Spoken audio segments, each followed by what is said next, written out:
नमस्कार। Round up horror में आप सभी का स्वागत है। मैं ऋषि लेकर आया हूँ डर की एक ऐसी सच्ची कहानी जिसे सुनकर आपके रोंगटे खड़े हो जाएंगे, आप सोच में पड़ जाएंगे। तो चलिए डर की दुनिया में आप सभी का स्वागत है। बढ़ते हैं कहानी की तरफ। यही कहानी है माया की, जो आज से करीब 40 साल पीछे वाले समय में हमें जाने पे मजबूर करती है। माया बचपन से ही बहुत साहसी और निडर लड़की थी। वह अभी 14 वर्ष की ही थी। जो भी उसे देखता वो कहता है कि अभी तो ये कितनी छोटी है, फिर भी इतनी साहसी है। वो अपने माता पिता की इकलौती संतान होने के कारण बहुत ही लाड प्यार से पली बड़ी थी। उसके माता पिता उसे अपनी जान से भी ज्यादा प्यार करते थे। एक दिन वह अपनी सहेली के साथ खेल रही थी और खेलते खेलते बहुत दूर निकल गई। आते वक्त रास्ते में अंधेरा हो गया।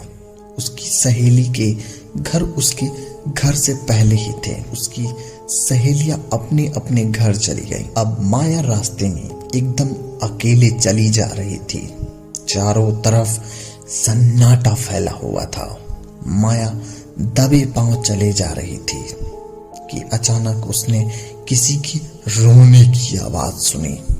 माया रुकी और उसने इधर उधर नजर घुमाकर देखा, लेकिन उसे वहां कोई दिखाई नहीं दिया। वो फिर से अपने रास्ते पर तेजी से आगे बढ़ने लगी।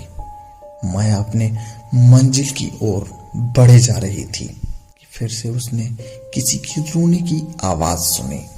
इस बार उसे कोई दिखा जो सफेद कपड़े में था, जो रास्ते से थोड़ा हटकर झाड़ियों के पास बैठा हुआ था और जोर जोर से रो रहा था, मानो उसे कितना दर्द हो रहा हो। माया ने सोचा कोई बूढ़ा व्यक्ति है जिसको मेरी मदद की जरूरत है।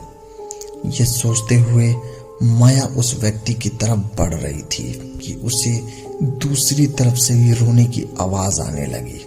अब माया वहां देखने लगी जहां बूढ़े व्यक्ति उसे बैठा दिखाई दे रहा था, लेकिन ये क्या, अब वहां कोई नहीं था। अब तो माया के रोंगटे खड़े हो गए। वो बहुत डर गई और अपने घर की तरफ दौड़ने लगी।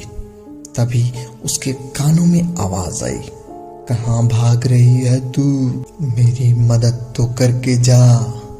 इतना कहकर वो आवाज जोर जोर से खौफनाक हंसने लगी। माया ने पूरा शरीर से पसीना लथपथ था और माया दौड़े जा रही थी। माया भगवान शिव को मानती थी।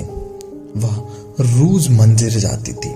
शिवरात्रि पर्व जब भी आता वो उपवास रखती थी, लेकिन मांगती कुछ भी नहीं थी।